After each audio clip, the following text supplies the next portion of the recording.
Hey guys, welcome back to another entry of the Diaries. Today I have somebody on the podcast I'm really excited for.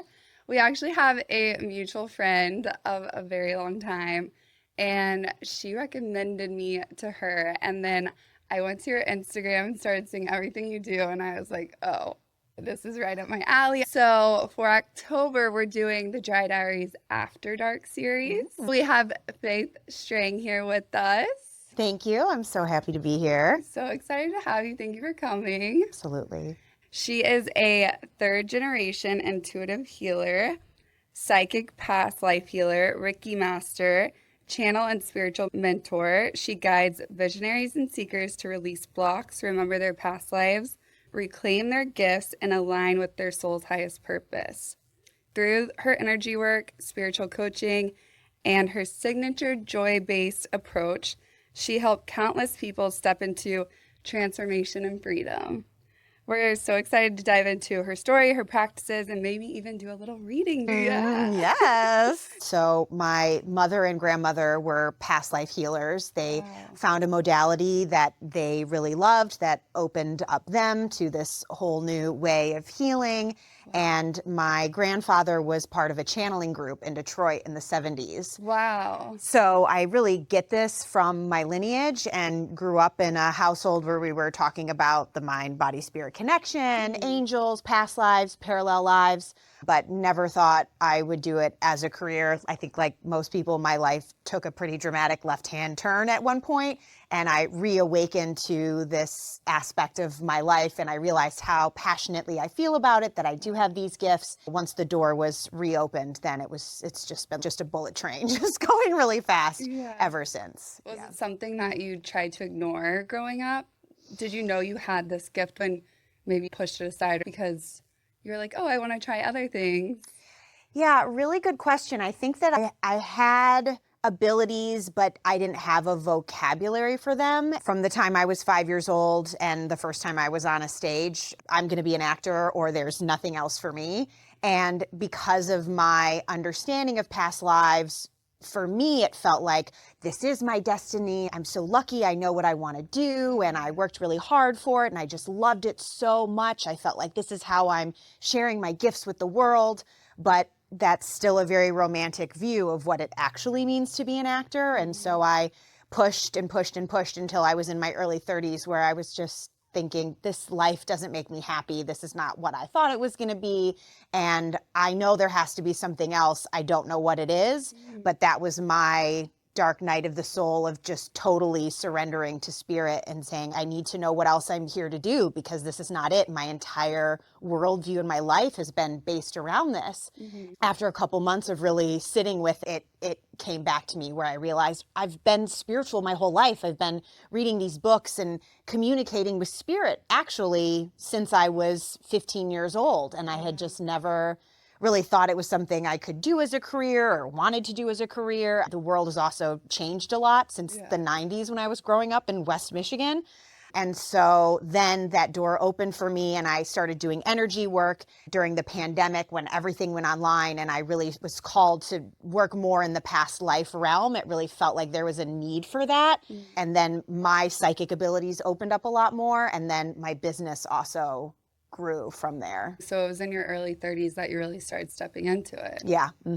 Because I am in my early 30s. So I think a lot of people, especially in this day and age, they feel like whenever you're in your early 30s, you either need to be married or have your career figured out, and that it's too late to really step into that purpose.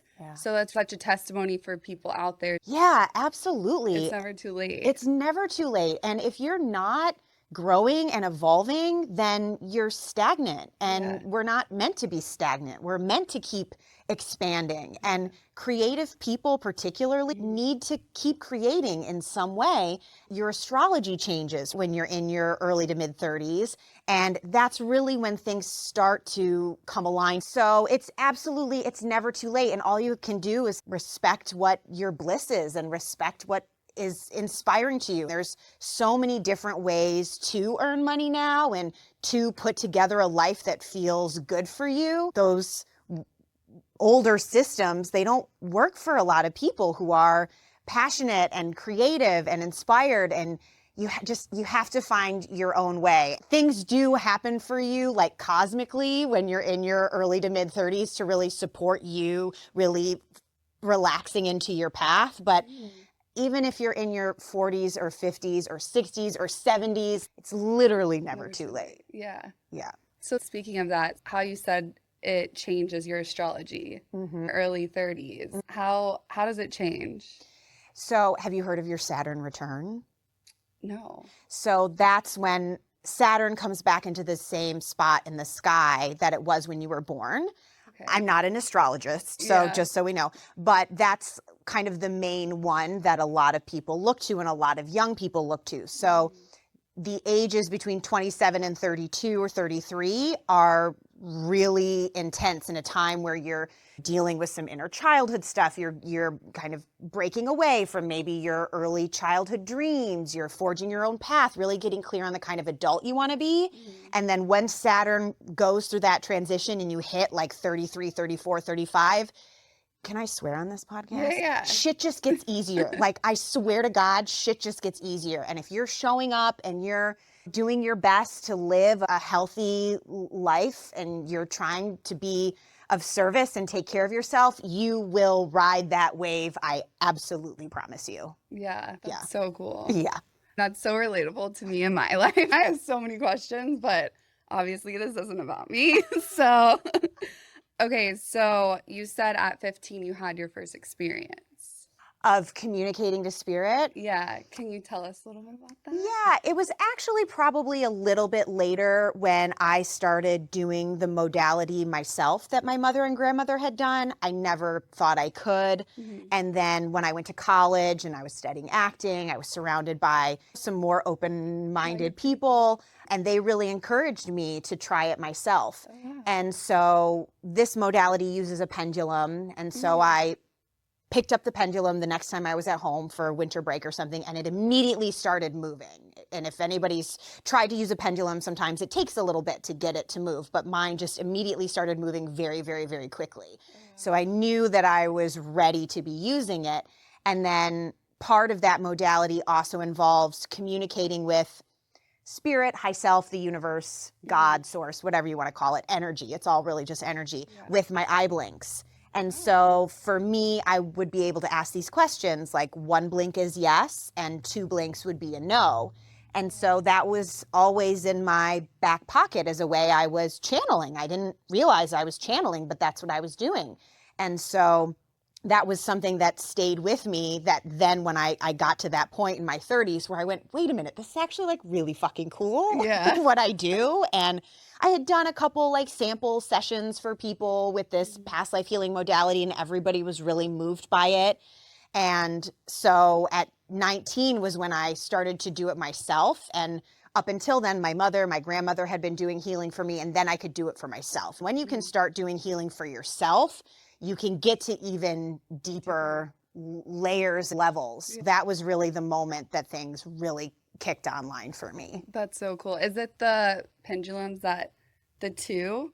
Those are divining rods. Okay. But it's the same kind of thing. They're all a form of divination, which is not like the pendulum's moving on its own or the rods are moving on their own, but you're receiving an impulse. You're receiving a spark that then is causing your body to move in the way of truth, because your body knows what truth feels like. And so that's why any of these modalities, tarot, oracle cards, divining rods, pendulum, runes, you know, there's so many different ways to do it, but they're all really a way of our subconscious mind kind of working with our body to give us the information, the truth. But you have to be a clear channel in order to do it, because our ideas will get in the way, they'll block us, right? So it's very important to me when I'm doing readings that I'm constantly asking, am I a clear channel? Am I a clear channel, to make sure that I'm not influencing the information that's coming through. Yeah, I'm such a big believer in energy healing, frequencies, even turning on frequency music. There's so many different ways of healing.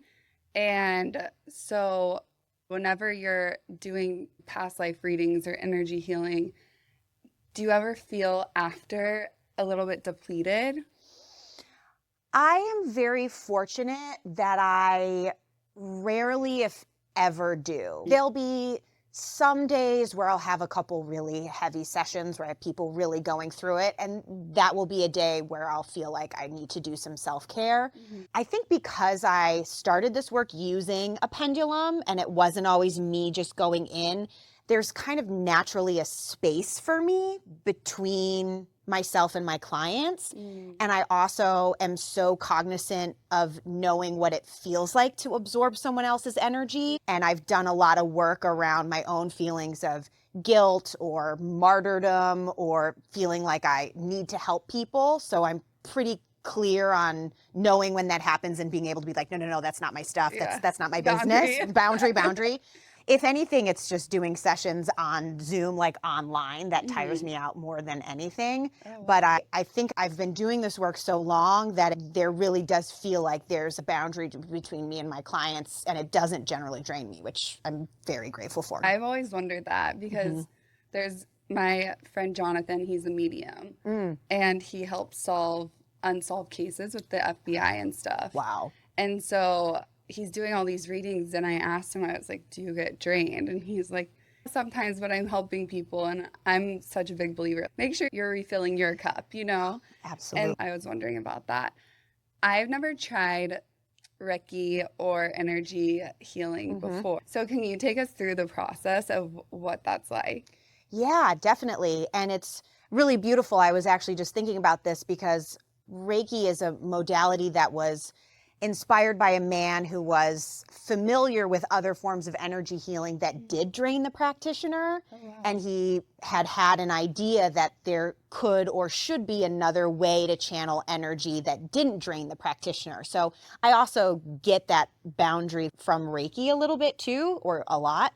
So Reiki is basically acupuncture or acupressure, but without touch. It's still working with the same idea that we are full of energy, chi, prana, and when we experience dysfunction, whether it's in the mind, the heart, or the body, that it's because the energy is being blocked. And so Reiki works with the energy field that is beyond the body, because we know modern science tells us there is energy right beyond these physical things that we see. And so in a Reiki session, your practitioner will be moving their hands over your body, probably not even putting their hands on your body, to find where those blocks are and allow the energy to move more freely.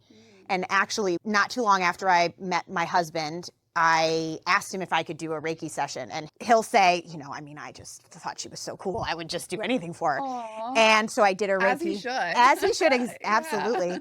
And so I did the session for him, and afterwards, he opened his eyes. He was like, "Oh, that was so relaxing. Your hands, they felt so warm on me. I thought in Reiki you weren't supposed to touch people." And it took me 10 minutes to convince him that I did not lay hands on him at all. He was absolutely convinced that I had been like gently massaging his shoulders and his legs. And so there's a lot of other things that can come up. Past life stuff can come up in Reiki. Different guides can come up in Reiki. Everybody's different. But at its most basic level, it's just allowing the energy that's moving through all of us all the time to flow in its most optimal way. Yeah. I love that because I get acupuncture. We get into health and wellness on this podcast too. Great. But lymphatic drainage massages, because I tend to get blockages in certain areas. And so it's been helping. But at the same time, I'm like, maybe I should do a Reiki session because I feel like there's some energy that's being blocked within me. And, acupuncture helps in some capacity. But I really think that energy is so strong, frequency is so strong. And you hold that in certain areas, like past trauma, right? We are really complex, layered beings. And anybody who's interested in wellness, who's interested in spirituality, who's interested in energy, we'll probably talk more about this. You're a very old soul, and you've come in with a lot of baggage. And then we get even more baggage. And we've chosen to incarnate at a time when there are so many different modalities available, that we have access through technology to philosophies and texts from all over the world, that there really is something for everyone at every different stage of your healing journey. And I always say, like, just say yes. Just say yes, try things. And if you're going through referrals, definitely look at reviews to make sure you get someone who's reputable. It all fits together to help us. And I think a lot of us really need a lot of different things to help us get to that most aligned state that's possible for us. Yeah. Is it super important to look into who's doing energy healing on you?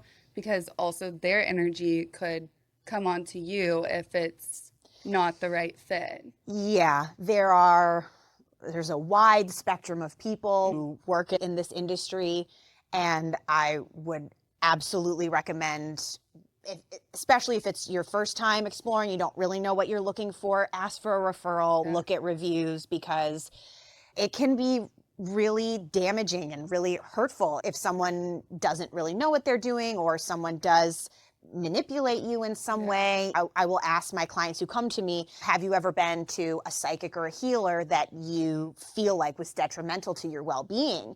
And the stories that I hear about, you know, what people have been through, you know, someone told me this and I've always thought that was true, or, you know, things like that. It can be quite traumatic, actually. So I say it's really important to do your research and find someone that you feel really aligned with. Yeah. Or just go to Faith. Or just come to me.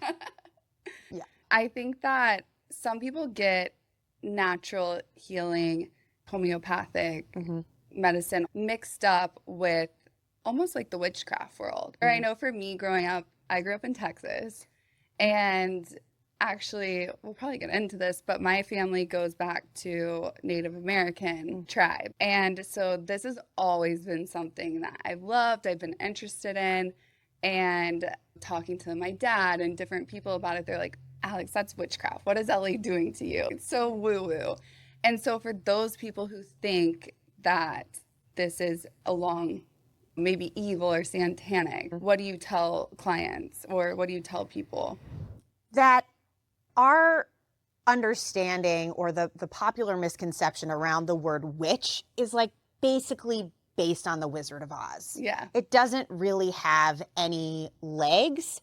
And you look at historically people who are accused of being a witch, you're just talking about people who worked with herbs. That's literally what I say. I think in my past life, I was a good witch. And so they're like, oh, that's so crazy of you to say. I'm like, no, you don't understand. It's not witch. I'm not dealing with the underworld.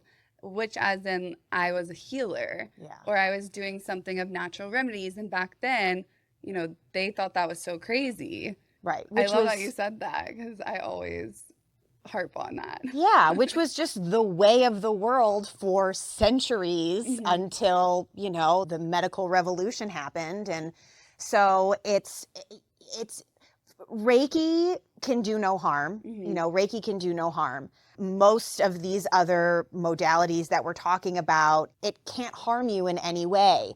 And my understanding of evil is there's nothing outside of us. We can talk about denser energies that can be in our space. That's absolutely a thing, but nobody is capable of more evil than human beings.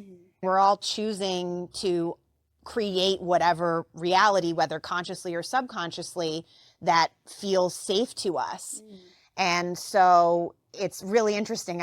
Just today I saw an article about some group that was very upset about a school in Orange County that was offering like a witchy Wednesday, where they were talking about journal prompts and the moon and like a little spell you could do, and they were very offended by it. And they demanded that they stop. And then at the same time, I read an article from Marie Claire that was like 16 books to help you connect with your inner witch or something like that. It is becoming more and more mainstream, and more people are understanding this actually feels good. Did you see that? I don't think I did. So, I mean, it was really big for me because, you know, Hocus Pocus was huge when I was young. I've seen the old one. Right. Thousands of times. So Disney did a second one a couple years ago, and I thought they did a really good job of talking about how when you do rituals with a candle, it just feels nice. When you like sit in a say a blessing with your friend, it just feels good. When you try and connect with the energy of a tree, it just feels nice. And it just really resonated with me. And I was really hoping that would reach a younger audience and helping people understand what this really is. And the idea that it is, and you're casting a spell on someone. Sure, there are people like dark magic, black magic is a real thing, but the people who are practicing, it is so small. That actually have the ability to do what it is. Not something that anybody really needs to be afraid of. And the other thing, I've only had maybe 2 or 3 people who've ever come to me as a client and said, someone's putting a hex on me, what can you do? Yeah. And I've had to be very clear with them about what I'm going to do is not about them. What I'm going to do is about how we can make you feel so empowered that you're not susceptible to any anymore. So when all of us are walking around with our lights on and feeling like the amazing beings that we are, then, none of that stuff can touch you anyway. Yeah. I'm really into like manifestation, affirmations, like low vibration, high vibration. And I think I've really stepped into it in the last 2 years, I would say. And now I know walking into a room, there's people where I'm like, okay, this energy is not for me, or I love your energy and you want to be friends with that person or hang out with them or be around them more. And so I always say your intuition never steers you wrong, and always listen to it, because that's basically frequency, energy, vibration within yourself, just giving you a warning or giving you a warm feeling, whatever it is. And I wish when I was younger, I would have listened to it more. But at the same time, it just is a testament to how much we hold and how much power we have. And so you're saying she thought someone was putting a hex on her. Whenever you're moving and going at such a high vibration, those people can't really touch you, right? Absolutely. Yep. You're right. Absolutely. Okay. And what you're talking about is being psychic, actually. I describe being psychic as just being in tune with the subtle energies that are around us. It's just a way of experiencing the energy that's beyond the 3D. I can walk into a room and I can feel the energy of other people, and maybe even feel the energy of the room itself. And it's probably never steered you wrong, like you said. Yeah. And for most of us, it takes being on the authenticity journey and on that deep shadow work journey to be able to clear enough of the conditioning and the programming that you're able to really tune in and listen to that. And that's when life gets a lot more rich and a lot more fun. You feel more supported, and it's just makes this human existence a lot easier when you're able to really tune into those messages. What is shadow work?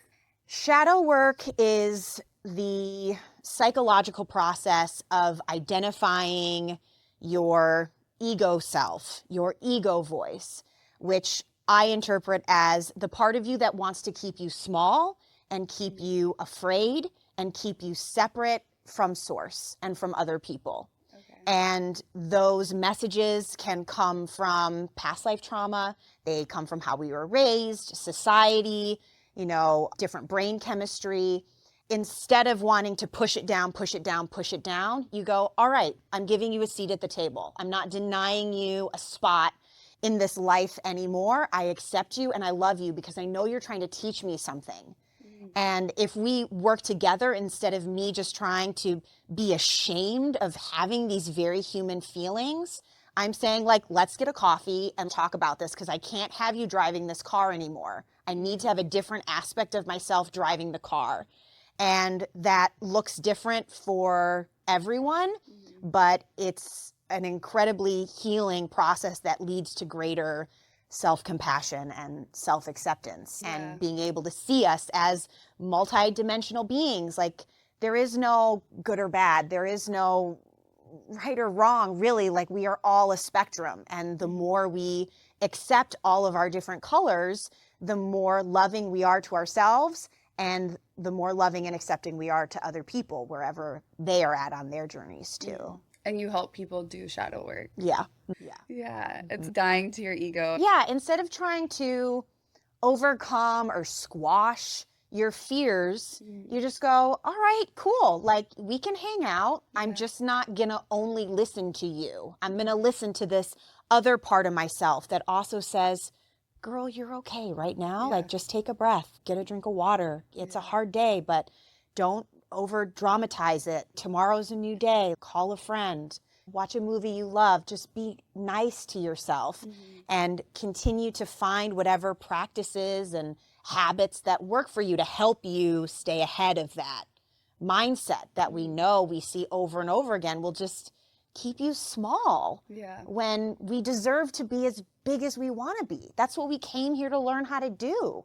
And I think shadow work is, you know, again, becoming more popular and is really an incredible way just to fall more deeply and madly in love with every aspect of who you are. Yeah. Through shadow work, have you seen people overcome anxiety and depression? Oh, For me personally, I struggled with anxiety when I was really little, and it was all inner thoughts. So I had to retrain my brain, myself, whenever I would get panic attacks. And I feel like a lot of the things you just described would help so much with anxiety, depression. yeah, very much so. And we're looking at guilt. I work with a lot of my clients on the deep layers of guilt that we have, the shame. Perfectionism comes up a lot, right? Like, why aren't I different? Why aren't I like that person? Why can't I just do this thing that this other person can do? And just being able to go, I don't know, because I can't, because my brain works differently, because my body rhythms are different. And being able to go, I don't need to hold on to this shame or this guilt or this fear that I realize I've been conditioned for that to be comfortable. And I just want to, it's my way of trying to control things. And when you start to work with whatever your a higher power is for you, and you go, I have to surrender. And I'm willing to be open to believing that I am perfect exactly as I am. That I am here to learn and I am here to grow, and there's no textbook. Like, we should have 8 billion different textbooks for every single person on this planet because everyone is so different. We have to figure it out through life experience. Bringing in a little more softness allows that anxious mind to quiet a little bit more and to feel a little more safe in positive emotions, in trust and surrender and self-love and compassion and faith. And that's what the spiritual journey is all about, no matter what it looks like.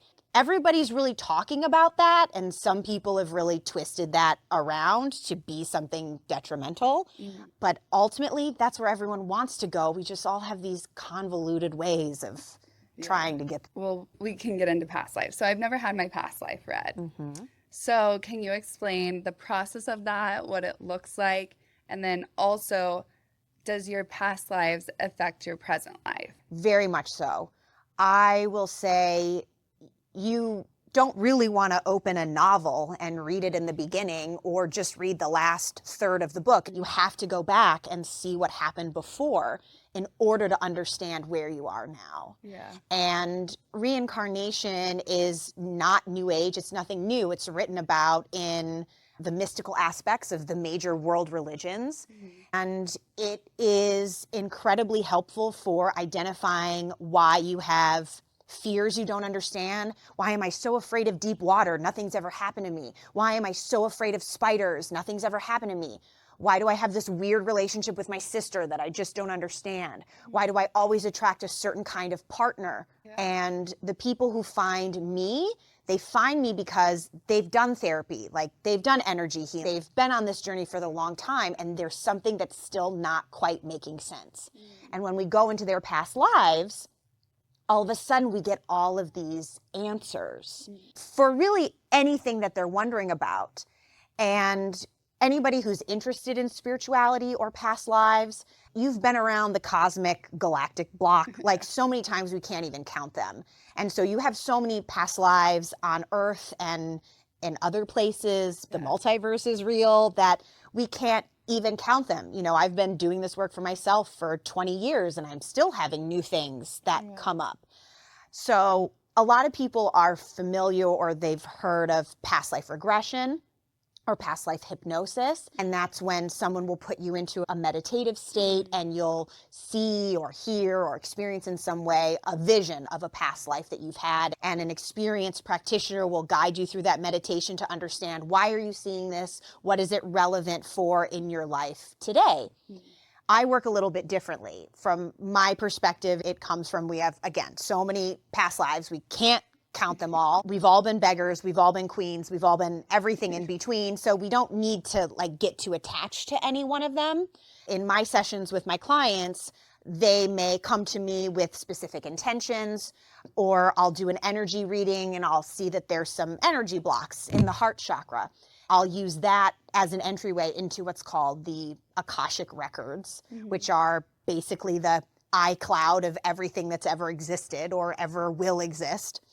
And I will see or hear or feel or know, those are how my psychic abilities are made manifest, what I call a download. I'll say, there's a download coming through, and I'll start to follow the threads. I'll be like, okay, it was around this year, it was this part of the world, man, woman, non-binary, did you have kids? Was there a perceived wound here? Did something happen in this lifetime that your soul perceived as traumatic, that it has not yet been able to heal?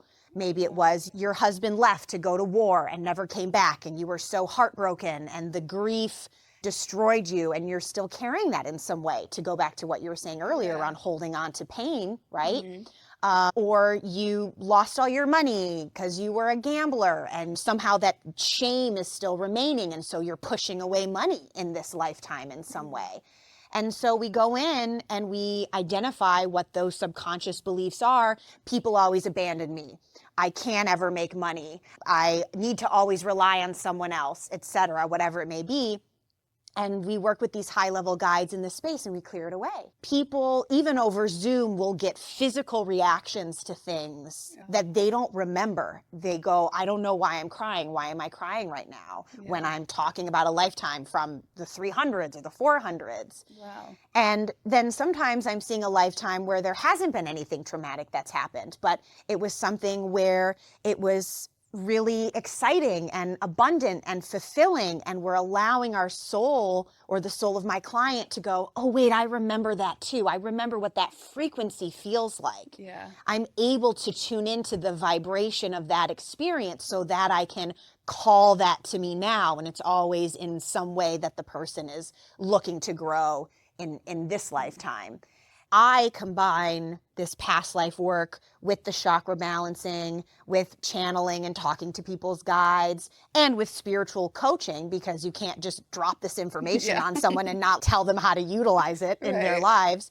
And so it really ends up hitting the mind, the body, and the spirit for a really holistic healing experience. That's so cool. Yeah. So do you think that people have destined paths in each life that they have? I think that we have very few things that are predestined in every lifetime. Less than 5, maybe 2, maybe 3. And it can be that maybe you did have a romantic partner you were destined to meet, or a career path, or you were destined to live here, or you were destined to meet this person, things like that. And so I do think that in all of our lifetimes, there are some things that are pre-planned, but for the most part, everything's free will. Yeah. Are you able to identify people's predestined gifts? Yes. Yeah. I am able to see, again, in those relationships or careers or places where people live, or perhaps a really traumatic experience that happened to someone in another lifetime that also affected a lot of other people. Maybe someone was accused as a witch and they were ostracized or punished or killed or imprisoned. And that was a soul agreement. That would be an opportunity for the community to grow as a result of this experience. So I will often see things like that where one soul really took the hit in order to be the catalyst for growth for a lot of other people. So that is something that I have definitely seen. And also, I'll be able to identify then, well, this thing wasn't predestined for you, but because you did the work and you kept showing up and you kept saying yes, you did align with this on your highest timeline. Just as valuable to see. Yeah. And that's why it's so important, people that are into spiritual healing, is to always do inner work, because you may have this end goal that you want to do and you think that it's so far away, but if you keep showing up, you do have free will. Frequency is so vast that nothing is impossible, right? Yep. Okay. And if you are codependent on healers, doctors, friends, whoever, to do the work for you, then you're missing a really critical step. We need other people. We're not designed to do it alone, but we do also play a very important role. We have to take responsibility for our own well-being and for maintaining that state of mind that we want to exist in. Yeah. I was thinking about this before. Is there importance of solitude when healing? I think so, yes. Okay. Yeah. I think that a lot of people are uncomfortable being alone. That would accompany that shadow work. Like, why do I not like being alone? I love being alone. Me too. Because I love myself, and same for you. Like, Yeah. you love spending time with yourself. Yeah. And I think that peace and quiet, you can't really connect to spirit, God, the universe, your angels, if you don't have peace and quiet. And so I think that solitude is absolutely a necessity when you're on a healing journey, and learning to get comfortable and enjoy it, because this is really all you have to rely on the rest of your life. Like, make best friends with yourself, because this is it. Like, this is the bestie for life. Yeah. And so the sooner you can stop resisting falling in love with yourself, the better off and the happier you'll be. I know, I was watching something and they were saying that the most dangerous people are the people that love, or not love being alone, but okay with being alone, comfortable with being alone, and not dangerous in the sense of dangerous that we think, but they're unstoppable because they are so in love with themselves and so in tune with themselves that they're never going to be codependent on like a boyfriend or a husband or a friend, whatever it may be. I thought that was interesting. What would you tell people that are struggling with spending time in solitude? I would say start small. Start with, 15 minutes, 20 minutes, one night home when you would have gone out, Yeah. and really thinking about, what does my soul really want from me? Maybe it has to be like watching a movie or watching TV, but even that is a way for us to numb ourselves and not really listen. But it's just about saying yes to things, putting on some music, trying some journaling, try some adult coloring, reading a book, try meditating or listening to some affirmations, or there's a million other crafting things that you can do, but it can be scary. And also knowing you don't have to be an introvert, and it doesn't mean you're never going to go out again, but it's about learning how to respect, when do I need to be with people, and when do I know I actually need to be alone and slow down and heal. And most of us are going on overdrive all the time. Our hormones are flooding our body because are on overdrive, and which eventually causes health problems. And when we're going, hyperstimulated, working so hard, hustling, grinding, right? That's not what the human body is designed for.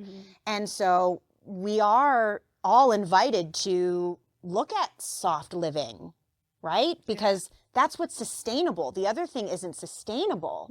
And especially people who are parents or want to be parents, you want to demonstrate that for your kids. You want to role model that for your kids. And in order to do that, you have to do the work and get aligned with that. Yeah. So I would say just keep trying things and don't give up, because it will hit and it will connect, and you will find things that you enjoy doing that you can't do around other people. Yeah. Does being with your dog count as solitude? Yeah. Okay. Yeah, totally. I'm like, he has a dog, so. Yeah, definitely. I love conspiracies, and we talk a lot about conspiracies. And so I was wondering, with the 5G EMFs, everything that is out there, is that designed to block our natural frequency and energy? Or what's your, because that's one of my conspiracies. I don't think that Yeah. there's a big movement several years ago where people were trying to bury large amounts of organite near cell phone towers. And if you like conspiracy theories, you should definitely look into organite because it will give you all of the things you're looking for in a good conspiracy. Oh my gosh, I'm so excited. A substance that a man came up with that has incredible healing properties that the US government did like burn all of his research. I think that the concern about it is a little overblown. I do know that if I'm spending a ton of time on screens, like I feel anxious and that's pretty common, right? Yeah. But do I think there's a big operative design behind that? No, not really. You know, what if we are able to use technology in a harmonious way that actually activates additional parts of our brain? Again, I don't know if that's true. That's me, right? Yeah, you know, yeah, that's me. But, you know, isn't that also a possibility here? So I don't think it's a big conspiracy on that, but I think we should be wary. But I also think, again, there's a lot of panic about it that doesn't really need to exist. Yeah, it's more so the content that you're consuming. Yeah, and just being mindful, like taking breaks when you feel like you need to take breaks, like getting out in nature. I think if you're living a balanced life, even in a place like Los Angeles or a major metropolitan city where there's tons of 5G, you'll be fine. I spend all day looking at a computer and I'm super tuned in, but everybody's different. I do think some people are probably more sensitive to it than others, but I don't think you really need to worry about it. Is there any conspiracies that you're interested in, or are you not really a conspiracy person? I'm always interested. I'm always intrigued because obviously there's things that we don't know. Mostly, I feel like anybody who would be in charge of a conspiracy, they're mostly ding-dongs. Like these are not geniuses who have been running things historically. Yeah. I mean, I'm super into Atlantis and Lemuria. I absolutely believe that human history started before modern, archaeology tells us that it did. Are there other conspiracies? I mean, most of the times I do look into them. And a lot of times with conspiracies, there might be a little tiny bit of truth. Right. But then people take it and run with it. And again, when you're like, it's human beings who are in charge, and human beings are mostly numbnuts. So they didn't. So how I feel. Have you heard? I mean, I guess this goes into past life too, because maybe beyond the ice wall and Antarctica, they say, what are your thoughts on that? I don't think it's really a conspiracy, but I certainly believe that there is a lot, even in our lifetime, as global warming continues to happen and ice melts and we discover different land masses underneath the ocean, we are going to discover a lot of new things. Yeah. Do I believe that there are high frequency beings living in the center of the planet? Yeah. Yes, I do. So I guess if we're talking about aliens and star beings, I forget that those are conspiracies because I'm just like, oh, we talk all the time. So I totally believe. Yeah. Yeah. Yeah. I do believe that there is a lot beyond us. To think that we're the only people in such a huge world would be crazy. Even coming to like with signs, how you said, oh, I think that's so normal. So when I'm on a walk or talking to my spiritual guides or my past loved ones that passed, one being my grandmother, I started asking for signs. And so one huge sign that I always ask for is a butterfly. And so is that something that you practice, believe in? Oh, very much. And that is one of the ways that the subtle energies are communicating with us. And I don't do that as often anymore. And I don't have any specific signs in my life right now, but I work with a lot of clients who are in that space. It's absolutely real. But I also believe that every animal that crosses my path, like that's happened for a reason. There is a magnetism that has come to give me a specific message about the symbol that that animal has to show me. I definitely see angel numbers, number patterns, and every single time I'm like, thank you, angel babies. And I am always thinking about, what does this thing really symbolize? I'm experiencing something which I know is really a metaphor for my subconscious mind. And how can I see the bigger picture of what's going on here? And as the signs or the symbols come in, then you're able to kind of understand, all right, what's the real lesson that I'm supposed to be learning here? But I think that, yeah, numbers, animals, signs, symbols, absolutely. Beautiful. My friends ask this because if they're seeing constant like 333 or 444, they are like, okay, Alex, how do you know if it's a coincidence or if it's a sign? There are literally no coincidences. Mm-hmm. Because if you believe in coincidences, then you believe in a chaotic universe. And this is not a chaotic universe. It is divinely and perfectly orchestrated, and we are actually in control all of the time. Wow. Nothing is ever happening as an accident. So I would say, you're seeing 333 all the time. Something is trying to hit you in the face. Yeah. And a lot of times, then there will finally be something that's so big that you have to go, okay, I can't deny this anymore, that there's something beyond me that I am a part of. And if you get to that point, if you're able to admit that, then you are well on your way to an awakening. Yeah. Definitely. So if you're on the verge of an awakening and you want to step in, what would you suggest doing? Working with someone like you, or maybe looking into more spiritual practices it's called quantum leaping in some sense, right? And so how do you take that leap? It's probably a very intricate question. Well, if you really want your life to change, and a lot of people, when you're talking about quantum leaps, you're like, I feel like I'm here. How do I get over here? How do I, shorten this gap between here and here? And the question is always, well, how much are you willing to surrender? Can you recognize where you're feeling edgy, where you're feeling hard, where you're not able to receive, and can you soften that? And so if you feel like you want this, or you're on the edge of it, yeah, well, definitely call me. It's time to start absorbing spiritual material. Like, read the spiritual books, listen to the spiritual podcasts, go to the classics like Neville Goddard, Abraham Hicks, Wayne Dyer, and Louise Hay. Go to the indigenous practitioners who've been talking about this for centuries in our giant awakening in the 20th century. Start there, because everything comes from those places. It just brings awareness to your everyday life and your thoughts, and getting out in nature is always, for me, like the number one thing to make sure that you're doing, because it's really hard to be spinning and disconnected when you're in nature. But you have to start carving out that time for your spiritual life, for your mindset work, for your shadow work, whatever it looks like. And it's not something you only do for a short period of time. You're either living a conscious life or you're not. And a lot of times people will open the door and they'll get overwhelmed with, do I want to learn about crystals or astrology or past lives or numerology or this or that? And I'm just like, it's fine. This is the rest of your life.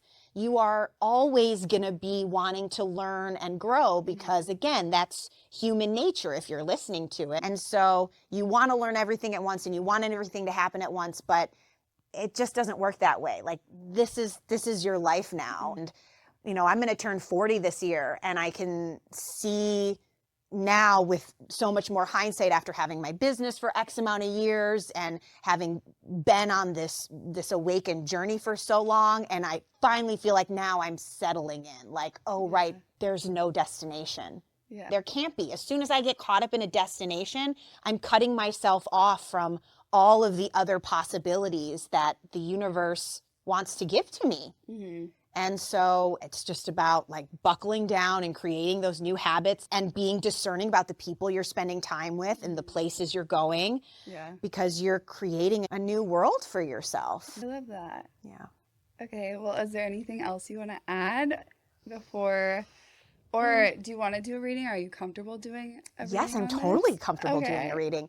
I would say, and a lot of times my PSA when I do like group events is always, if you ever go to see a tarot reader or a psychic or anyone who makes you afraid, don't listen to anything they said and walk out and don't ever look back. Really? Because spirit is not fearful.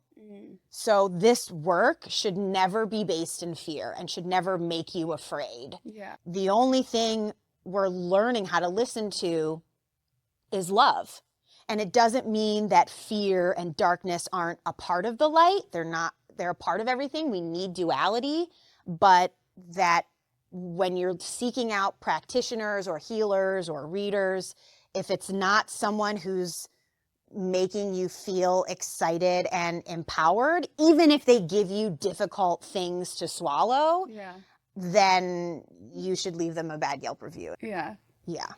Yeah. That's my last thing I want to say. Okay. I love that.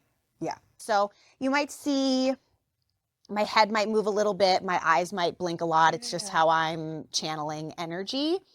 And so as soon as you said your grandmother, I was like, oh, she's very present with you all the time. And I'm not a medium. That's a different kind of psychic ability, but I'm kind of able to tell where souls are and if they're still around, if they've reincarnated, are they in some kind of angel school? Are they doing some other kind of work in the cosmos? Wow. But she's very much here for you. So there's a download coming through, a past life, an earth life. I'm hearing the 1300s. Is this true and accurate information? Yes, 1330s. And you were a woman at this time. Is that true and accurate? I'm actually hearing Brazil really, really strongly. Is this true and accurate information? Yeah. So you were, not surprisingly, since you're interested in this world, they're saying that you were a healer. You were a woman and you were a healer at this time. You were working with herbs. You were working with the energy of the land. And as we're dropping in, you're a little bit older than you are now. You were actually in your 50s as we're dropping in. You were 52. You had been married. It feels like your husband at this point was deceased, but you loved him very much. Are you in a partnership right now? Do you have a desire for partnership? Yeah. Yeah, there's a partner coming. And I actually think that it will be this soul who was your husband in this other lifetime. Really? Yeah. And you had you had 3 children. All of them, you taught them about your work. And it feels like this was something you learned. It wasn't something that was passed down to you. I am seeing that at a young age, you had showed some kind of inclination for it. And so you had apprenticed with someone with a, is that true and accurate information? Was your grandmother in her own way a little bit witchy? I think so. I think that she actually may have been the woman that you studied with in this lifetime. Oh, wow. Is that true and accurate information? Yes. Okay. And so after I get this kind of information, this is where I ask, is there a perceived wound here? Was there a trauma that happened? And I'm getting a no. And it's not good or bad if there is or isn't. So this is something that is about your soul's blueprint that we're bringing to light. And what I'm seeing is that at this age, 52, I'm seeing you out in the jungle gathering a specific medicine. And I do see this sometimes in my sessions because they are extraordinary and your soul will remember them when/if we have had transcendent experiences. And that's what I'm actually seeing. There was some kind of transcendent experience, like a lightning bolt hit you. It didn't actually, but that's what it felt like. And I'm asking, was there a rainstorm or something that happened? No, it was just you were in the right land at the right time with the right alignment of the stars, and you started hearing a voice. You started channeling, and it was a new energy that you hadn't channeled before. So you really stopped and listened. And it was, is this true and accurate information? It was something about the joy that you had as a healer and affirming that you wanted to do it in many, many, many lifetimes. And are we able to identify like who was this energy coming through? Yes. They're saying that it was your high self. Like I was asking, was it a star being or an ancestor? They're saying there were ancestors there as well, not just ancestors from your biological lineage, but also ancestors from other lifetimes that you'd lived. This was a defining karmic moment for you where your soul really anchored in the archetype of being a light worker and bringing healing to the world. It sounds like you were maybe raised in a religious household in this lifetime. Yeah. It's not uncommon. And a lot of times it's because souls kind of need to see this thing that feels so uncomfortable for them and so not right to help them find their way to what does feel aligned. And so they're just emphasizing for you that as you are trying things and finding your way and how you want to show up in the world, that it's good for you to really integrate and know that you are a healer and how you're a healer doesn't look like how I'm a healer, how anyone else is a healer. And there's a million ways to be a healer. Having this podcast is being a healer, and that you have a lot of ancestral support actually. 1, 2, 3, 4, 5, 6, 7, 8, 9, 10, 11, 12, 13, 14, 15, 16. You have 16 biological ancestors who are with you all the time, which is a lot. And that's to me says you are doing a lot of ancestral healing in this lifetime.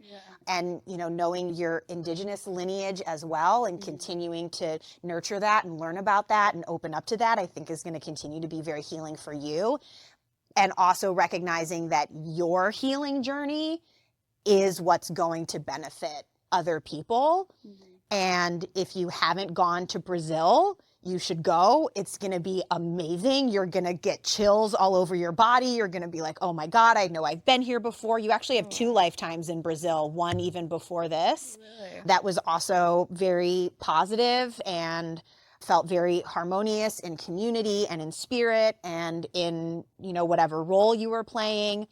And so they're just, again, showing this specific one because it was really instrumental for carving out your soul's journey. And also because of this and kind of the atmosphere that's there, the environment, they're saying that that kind of humid environment is actually good for you. Yeah. I love being by the beach. Being in Texas, I would get sick. It was really not great. So that's funny you say that. Going to greenhouses or arboretums can be really helpful for kind of getting that too. But being by the beach is really good for you. Anything else coming through?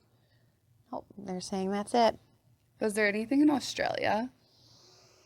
I've always had like this weird pull or interest since I was young to LA and Australia. Yes. Is this true and accurate information? Yes. How many lifetimes? 1. That one's a more recent lifetime. 1, 2, 3, 4, 5, 6, 7. In the 1700s, in the late 1700s. I don't know when that first batch of convicts went over, but, I don't know. Maybe we're not too far behind them. Yeah, I'm feeling that you were a male in this life, and there was something wild feeling about Australia and expansive and very open and primal that you really enjoyed about it. Okay. Yeah.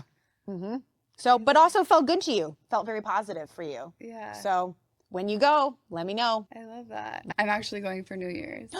Amazing. Yeah. Amazing.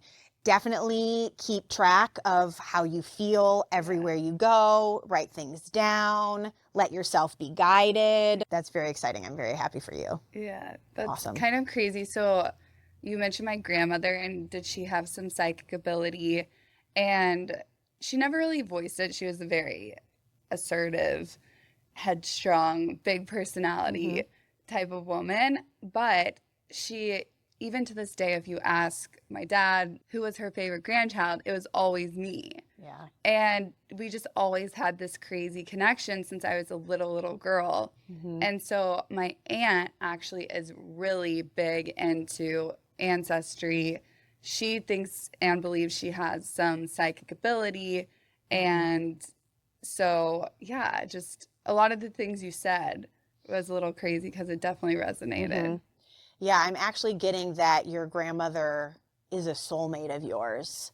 So, which is is a very strong bond. She's a part of your soul. And so that makes a lot of sense. While there is probably other people in your family that you both have past lives with. So there's a familiarity there. There's lessons to be learned. There's history, but being a soulmate is different. And that's a beautiful description of how different it feels. It just is. You just can't explain it. You can't And I explain feel her with me all the time. Yeah. So, yeah. Yeah.